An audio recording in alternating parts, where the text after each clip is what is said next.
क्या आपको पता है कि जब विराट कोहली छक्का मारते हैं क्रिकेट ग्राउंड में, तो जो वो छक्का होता है, बाउंड्री पार जो रास्ता तय करता है, उसको हम कैसे निकालते हैं?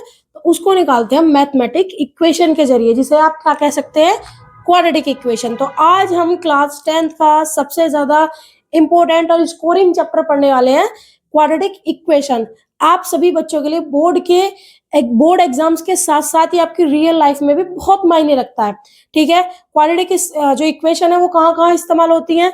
बॉल का पाथ निकालने के लिए, ठीक है, या फिर यदि मान लीजिए आपको कंस्ट्रक्ट कराना है कोई भी अपना रेक्टेंगुलर प्लॉट या फिर स्क्वायर प्लॉट, तो उसकी लेंथ और ब्रेथ निकालने के लिए भी आपको क्वाड्रेटिक इक्वेशन का इस्तेमाल करना पड़ता है। ये हमारी रियल लाइफ में इसका इस्तेमाल होता है।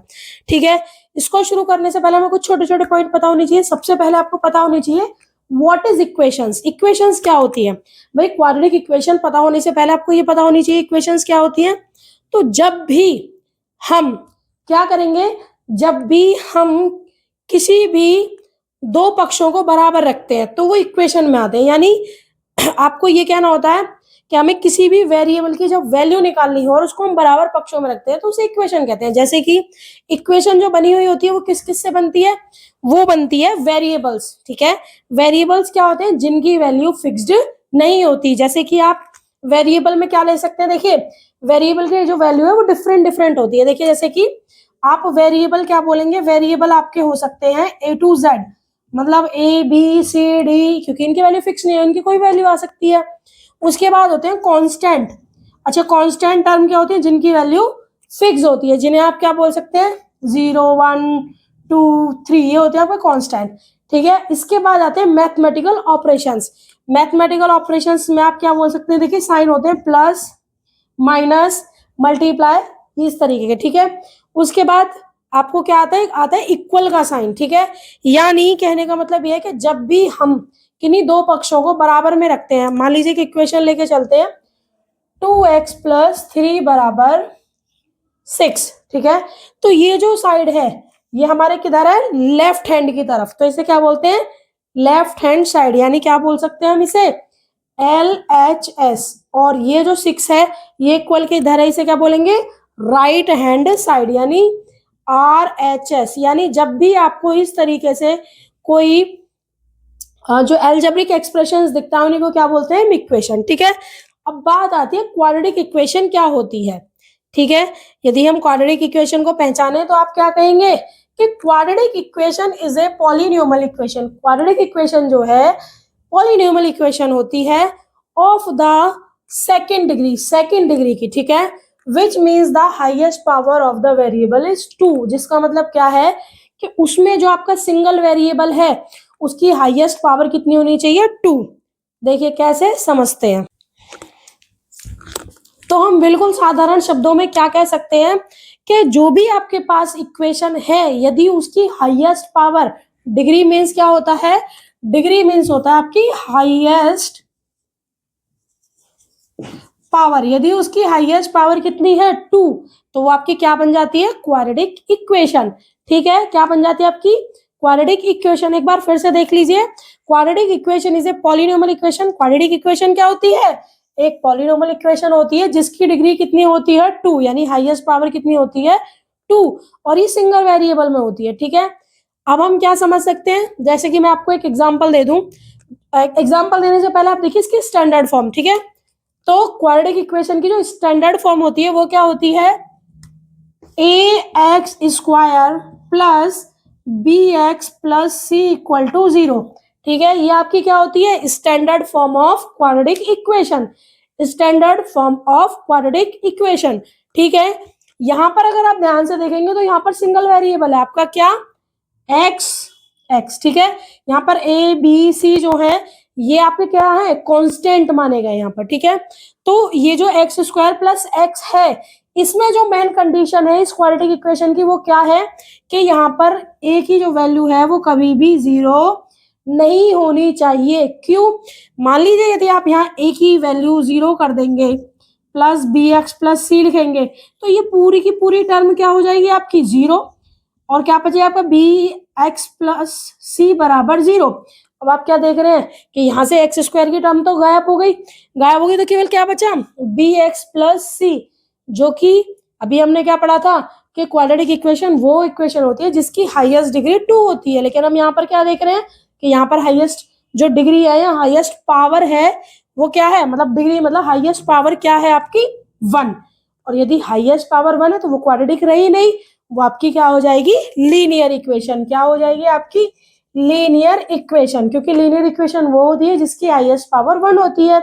जिस इक्वेशन की हाईएस्ट पावर 2 होती है वो आपकी होती है क्वाड्रेटिक इक्वेशन, और जिस इक्वेशन की हाईएस्ट पावर 3 होती है तो वो आपकी क्या हो जाती है, जिस इक्वेशन की हाईएस्ट पावर क्या होती है 3, मान लीजिए हाईएस्ट पावर 3 होती है तो वो आपकी कौन सी इक्वेशन हो जाती है, क्यूबिक इक्वेशन। उम्मीद है आपको ये समझ में आ गया होगा कि यदि आपके सामने कोई सिंगल वेरिएबल की इक्वेशन है और उसमें जो वेरिएबल की हाईएस्ट पावर है यानी उसकी डिग्री 2 है तो वो आपकी हो जाती है क्वाड्रेटिक इक्वेशन। अब सबसे पहले जो आपकी बोर्ड के एग्जाम में क्वेश्चन यहाँ से कैसे आता है, तो सबसे पहले आपको 1 मार्क्स में मिल जाता है जो टिक द करेक्ट ऑप्शन होते हैं उनमें क्या आपको एक सिंपल सी इक्वेशन दी होती है और आपसे पूछा जाता है कि बताइए क्या ये क्वाड्रेटिक इक्वेशन है या नहीं। ठीक है, समझते हैं इसको।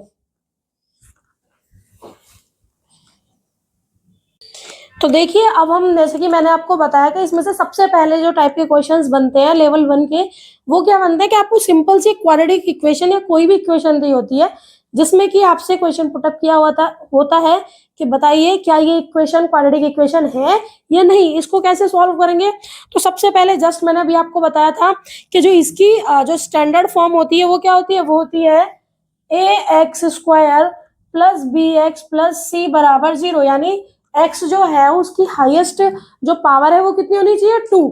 ठीक है, पहली इक्वेशन को देखते हैं। देखिए यहाँ पर आपको दिया हुआ है 3x² प्लस 2x प्लस 5। देखिए सबसे पहले तो आपको देखना है एक ही वेरिएबल है, हाँ यस, x और x। ठीक है, उसके बाद आपको देखना है क्या इसमें x की जो हाईएस्ट पावर है वो 2 है।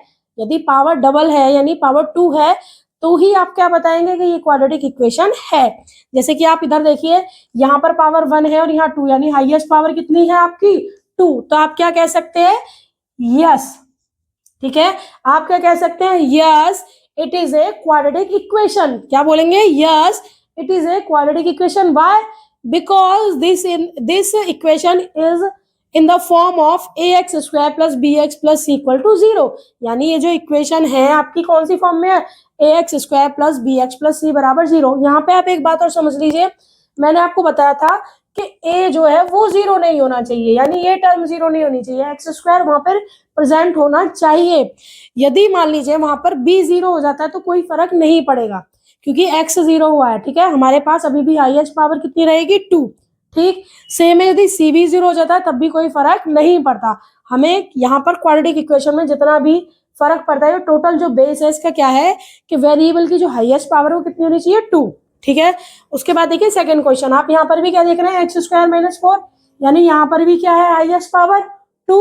इसका मतलब क्या है, आप लिख सकते हैं yes it is a quadratic equation. उसके बाद आ जाइए 3 पर आप क्या देख रहे हैं कि जो हाईएस्ट पावर है वो आपकी क्या है, x³ माइनस x²।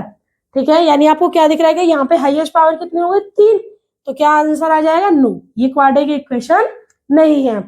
इसके बाद 4x प्लस 5, अब यहाँ पर देखिए हाईएस्ट पावर 2 नहीं है, क्या है 4x, यानी हाईएस्ट पावर कितनी है आपकी 1। और मैंने आपको पहले ही बताया था कि जब हाईएस्ट पावर 1 होती है तो वो क्या होती है, लीनियर इक्वेशन, ना कि आपकी क्वाड्रेटिक इक्वेशन। तो आप क्या लिखेंगे, no it is not a quadratic equation. ठीक है, क्योंकि ये लीनियर होगी और ये आपकी क्यूबिक हो गई, ये दोनों नहीं है। अब ये तो थे सिंपल जो आप देख कर ही पहचान लेंगे, लेकिन मेरी आपको एक छोटी सी यहाँ पर टिप है कि आप हमेशा देखकर, यदि आपको लगता है यहाँ पर x² की हाईएस्ट पावर 2 है और इस तरीके से दिया हो तो कभी भी आप क्विक डिसीजन ना लें। मेरी आपको एक छोटी सी सलाह है कि आप इसको सॉल्व करके एक बार जरूर देख लें। देखिए जैसे यहाँ पर देखते हैं इस वाली इक्वेशन को, ये आपके पास क्या है, x² प्लस 3x प्लस 1 बराबर x माइनस 2 का स्क्वायर। आपको एक क्वेश्चन में आ गया, आपने देखा केवल कि x की पावर 2 है, आपने लिख दिया यस, तो ये गलत भी हो सकता है। देखिए चलो इसको सॉल्व करके देखते हैं। यहाँ पर क्या है, x² प्लस 3x प्लस 1, और आपको अच्छे से दिख रहा है यहाँ पर आइडेंटिटी कौन सी बन रही है, a माइनस b का होल स्क्वायर। तो क्या होगा भाई, a² प्लस b² मतलब 2 का स्क्वायर 4 माइनस 2ab, यानी 2 into 2 4x। ठीक है, ये हुआ। अब आप क्या देख रहे हैं यहाँ पर, हमें इसको किस फॉर्म में लेके आना है, हमको इसको लेके आना है x square plus B X plus C की फॉर्म में। ठीक है, तो ये जो जितनी भी टर्म है इसको हम लेफ्ट साइड में लेंगे और इक्वल में क्या लिख देंगे, राइट हैंड साइड में 0। तो क्या करना है भाई, एक्स स्क्वायर, ठीक है, एक्स स्क्वायर के साथ आप इधर देखिए प्लस का एक्स स्क्वायर इधर किसका हो गया आकर माइनस का, प्लस 3x, इधर आपके माइनस के 4x है तो इधर आके प्लस के 4x हो गए, प्लस 1, और इधर इधर आपके जो है प्लस के 4 है तो साइड में जब इक्वल में आएंगे तो इसको हो जाएंगे माइनस के 4 और इधर साइड बच गया आपका 0। अब जरा आप ध्यान से देखिए, यदि आप पहले ही आंसर इसको देखकर यस दे देते तो आपका क्वेश्चन हो जाता गलत। इसीलिए मेरी सलाह थी कि आप एक बार क्वेश्चन को सॉल्व करके जरूर देखें। ठीक है, अभी आप यहाँ पे क्या देखेंगे, एक्स स्क्वायर से एक्स स्क्वायर कैंसिल हो गया, और मैंने आपको पहले ही बताया था एक्स बराबर ए बराबर कभी भी 0 नहीं होना चाहिए, मतलब एक्स स्क्वायर का जो कोफिशिएंट है वो कभी भी 0 नहीं होना चाहिए, और यहाँ पे 0 हो गया तो केवल आपके पास क्या बचा, 3x plus 4x 7x plus minus minus 3x बराबर 0।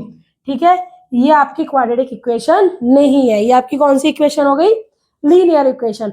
तो आपको क्या करना है, आपको क्वेश्चन को, यदि आपको डाउट है इस तरीके से कोई भी उसमें आइडेंटिटी लग रही है तो आपको एक बार सॉल्व करके जरूर देखना है। तो आप क्या लिखेंगे, no it is not a quadratic equation. ठीक है, इसके बाद जो अगला हमारा टॉपिक है, देखिए अब इसमें दूसरे टाइप के जो क्वेश्चन आते हैं जो कि आपके बोर्ड एग्जाम्स के लिए इंपॉर्टेंट होते हैं, वो क्या होते हैं कि नेचर ऑफ रूट्स, हमें रूट्स का नेचर पता होना चाहिए, लेकिन नेचर से पहले हमें ये पता होना चाहिए भैया रूट्स होते क्या है।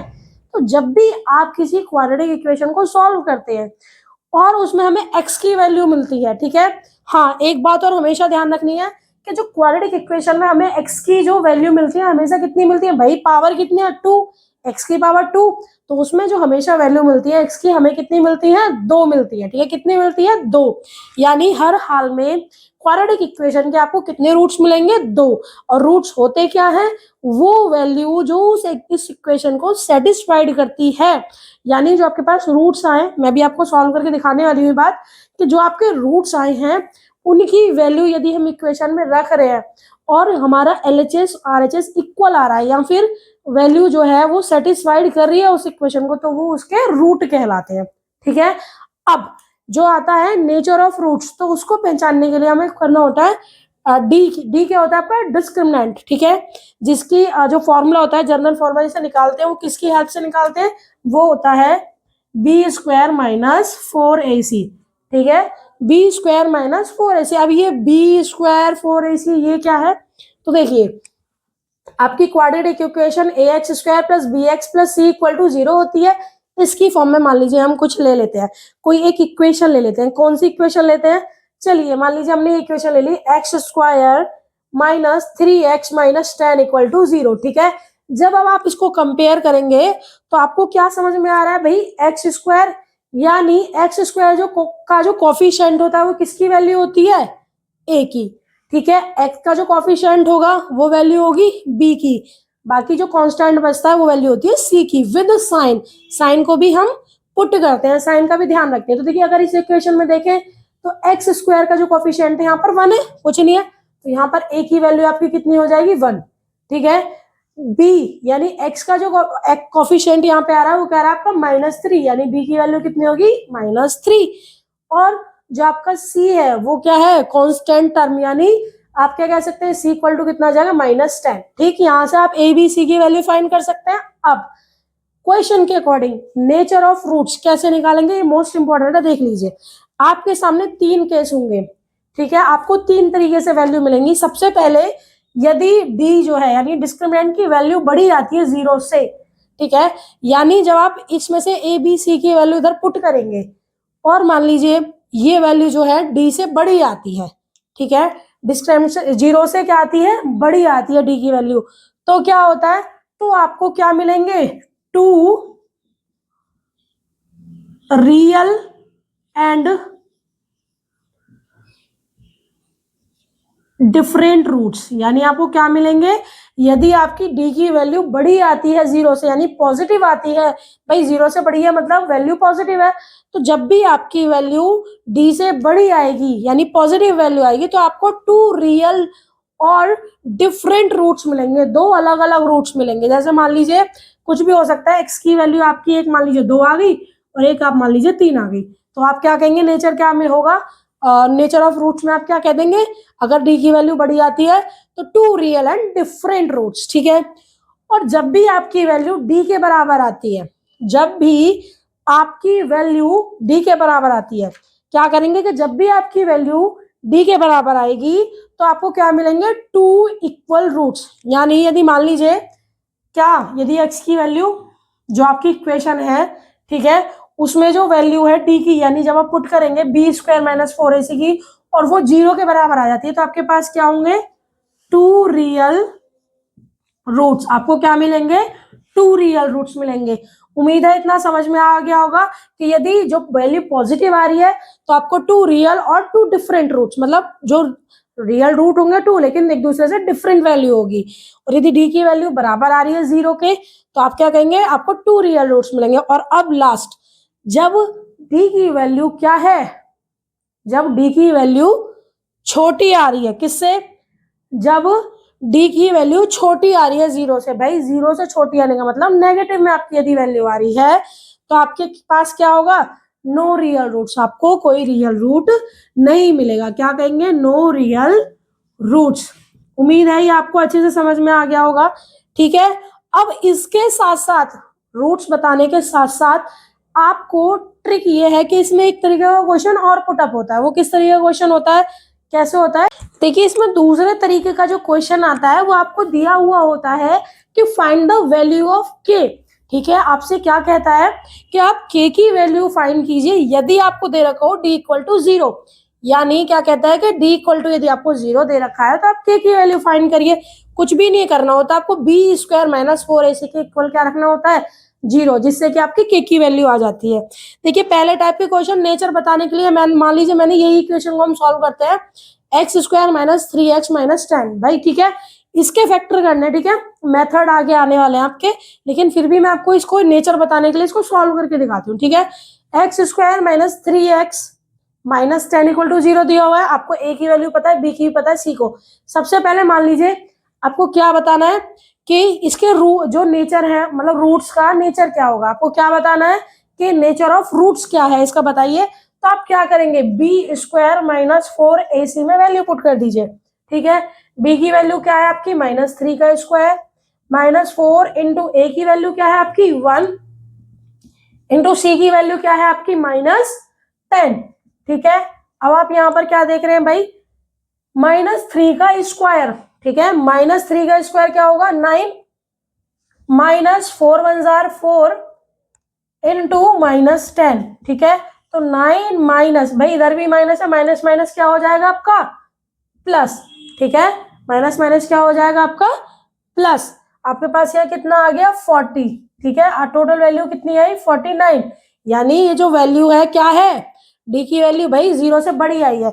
जब 0 से बड़ी आई है तो इसके कितने होंगे, 2 रियल एंड डिफरेंट रूट्स। यानी जब भी डी की, भाई डी बराबर आपका कितना आ गया 49, जो कि क्या है, बड़ा है किससे, 0 से, जो कि आपका क्या है, बड़ा है 0 से। तो पहले केस में आप क्या देख रहे हैं कि आपको इसके 2 रियल एंड डिफरेंट रूट यहाँ पर मिलेंगे, ठीक है। आप क्या देख रहे हैं कि इसके आपको 2 रियल एंड डिफरेंट रूट्स यहाँ पर मिलेंगे। उम्मीद है समझ में आ गया होगा कि आपको नेचर ऑफ रूट्स कैसे निकालते हैं, ठीक है। इसके बाद आपको क्या करना है, देखिए नेचर ऑफ रूट्स के बाद जो नेक्स्ट आपका आता है इसमें टॉपिक, वो क्या आता है, सॉल्विंग मेथड, कि हम इस इक्वेशंस को सॉल्व कैसे करते हैं, ठीक है। आपको इतना पता चल गया कि क्वाड्रेटिक इक्वेशन क्या होती है, उसको पहचानते कैसे हैं, हाईएस्ट पावर यदि 2 है तो वो आपकी क्वाड्रेटिक इक्वेशन है। उसके बाद आपको डिस्क्रिमिनेंट की वैल्यू निकालना पता चल गया, और आपको पता चल गया कि यदि डी की वैल्यू बड़ी है तो उसके रूट्स कैसे होंगे, यानी यदि वैल्यू आपकी पॉजिटिव में आ रही है तो 2 रियल और आपको जो है डिफरेंट रूट मिलेंगे रूट्स। यदि डी की वैल्यू बड़ी है तो आपको 2 रियल एंड डिफरेंट रूट्स मिलेंगे। यदि डी की वैल्यू बराबर आती है 0 के तो आपको 2 रियल रूट्स मिलेंगे, और यदि डी की वैल्यू नेगेटिव आती है यानी 0 से छोटी आती है तो आपको कोई भी रियल रूट्स नहीं मिलेगा, ठीक है। इसके बाद हमने आपको क्या सिखाना है कि सॉल्विंग मेथड क्या होते हैं। तो इसमें 2 सॉल्विंग मेथड्स होते हैं। पहले नंबर पे आता है आपका फैक्टराइजेशन मेथड, ठीक है। इस फैक्टराइजेशन मेथड को हम एक और नाम से जानते हैं, या आप इसे बोल सकते हैं मिडिल टर्म स्प्लिटिंग मेथड। ठीक है, इसमें क्या करते हैं कि जो मिडिल टर्म होती है हमारी, मिडिल टर्म कौन सी होगी, एक्स के कोफिशिएंट वाली, उसको क्या कर देते हैं, स्प्लिट कर देते हैं। ठीक है, अच्छा एक बात और ध्यान रखने वाली है कि जो मिडिल टर्म स्प्लिटिंग मेथड है ये आपका सबसे फास्ट और सबसे अच्छा तरीका है कि इसको फैक्टराइज करने का, इसके फैक्टरियल इक्वेशन को सॉल्व करने का। ठीक है, उसके बाद जब आपके फैक्टर मिडिल टर्म से ना निकले, आपको नहीं निकलने आ रहे फैक्टराइजेशन से या निकल नहीं पा रहे हैं, तो हम फिर इस ब्रह्मास्त्र का प्रयोग करते हैं जिसे बोलते हैं क्वाड्रेटिक फॉर्मूला। और इसका दूसरा नाम क्या होता है, क्योंकि ये किसने दिया था, श्रीधराचार्य जी ने, तो उनका फॉर्मूला है ये। ठीक है, जिससे हम क्या करते हैं, जब ना निकले फैक्टराइजेशन मेथड से या फिर मिडिल टर्म स्प्लिटिंग से, तो हम श्रीधराचार्य का इस्तेमाल करते हैं फॉर्मूले का। अच्छा, ये फॉर्मूला है क्या, तो आप ये सुन लीजिए, इस फॉर्मूले को हम क्या कहते हैं, x इक्वल टू, ठीक है, क्या होता है ये formula, x equal to minus B plus minus under root D. D की वैल्यू आपको अच्छे से पता है क्या होती है, बी स्क्वायर माइनस 4ac। ठीक है, अपॉन में क्या आ जाता है आपका 2a। ठीक है, डी की वैल्यू क्या पता है आपको, बी स्क्वायर माइनस 4ac होती है, जो कि आप यहाँ पर पुट कर सकते हो। जब आपके ये वाला जो है मेथड काम ना आए तो आप इस वाले ब्रह्मास्त्र का इस्तेमाल कर सकते हैं, आप रूट्स निकाल लेंगे। ठीक है, अब आ जाइए, देखिए मिडिल टर्म स्प्लिटिंग यहाँ पर देखते हैं कैसे करेंगे। ठीक है, इसे करने के लिए आपको क्या देखना है, इक्वेशन देखिए, x square minus 3x minus 10, यानी आपको क्या करना होगा, मिडिल टर्म को कैसे स्प्लिट करेंगे, यानी आपको ऐसे जो दो नंबर हैं वो निकालने होंगे। देखिए जैसे कि जिनकी यदि हम मल्टीप्लाई, हम एक्स स्क्वायर के साथ कोई कोफिशिएंट नहीं है, यदि होता तो उसकी पहले लास्ट टर्म में मल्टीप्लाई करते, लेकिन नहीं है, तो केवल ऐसे दो आपको नंबर निकालने हैं जिनकी मल्टीप्लाई करने पे आपको 10 मिले प्लस या माइनस करने पर आपको 3 मिले। ठीक है, तो आप क्या करेंगे, 10 के ऐसे कोई रूट्स थे, आप 10 को ऐसे दो नंबर्स में स्प्लिट कर दीजिए, मतलब कि 3 आना चाहिए, क्या प्लस या माइनस करने पर, और मल्टीप्लाई करने पे क्या आना चाहिए आपका 10। तो जब आप देखेंगे 10 के ऐसे कौन से फैक्टर हो जाएंगे, देखिए यदि हम करें 5 2 जार तो आपको कितना मिलेगा 10, यदि हम 5 2 जार करें तो आपको क्या मिलेगा 10, और यदि हम 5 में से माइनस कर देते हैं 2 तो आपको क्या मिलेगा 3। बस यही आपका फैक्टराइजेशन स्प्लिटिंग मेथड है। ठीक है, मिडिल टर्म को स्प्लिट कर दिया हमने, 3 को कर दिया तो ये आ गया। ठीक है, अब इसे सॉल्व करने का तरीका बहुत ही सिंपल है, आपको क्या करना है, देखिए x square as it is लिखेंगे माइनस, क्या हम इस 3 की जगह 5 माइनस 2 लिख सकते हैं, भाई 3 5 माइनस 2 ही होता है, तो हमने क्या लिखा, 3 की जगह हमने क्या लिख दिया 5 माइनस 2, फिर x माइनस 10 इक्वल टू 0 करना है। क्या करेंगे, देखिए एक्स स्क्वायर माइनस, जब आप क्या करेंगे कि 5 की मल्टीप्लाई करेंगे, x में ब्रैकेट ओपन करेंगे तो क्या आ जाएगा आपका 5x। ठीक है, और यह माइनस है, माइनस माइनस क्या हो जाएंगे प्लस, प्लस के 2x माइनस 10 इक्वल टू 0। अब आपको देखना है इन दोनों में कुछ कॉमन आ रहा है, इन दोनों में कुछ कॉमन आ रहा है, इसमें क्या कॉमन आ रहा है x, x को आपने बाहर ले लिया तो अंदर क्या बचा x माइनस 5, और यहाँ पे क्या कॉमन आ रहा है, अभी 2 के फैक्टर्स करते हैं, 2 के फैक्टर सॉरी 10 के फैक्टर कहते क्या होते हैं 5 और 2, तो यहाँ पर क्या करेंगे, दोनों में 2 आ रहा है, 2 को कॉमन ले लिया, अंदर क्या बचा x माइनस 5 इक्वल टू 0। अब फिर से आप क्या देख रहे हैं, आपको यहाँ पर मिल रहा है x माइनस 5 और x माइनस 5 कॉमन मिल रहा है, आप इसको ले लीजिए।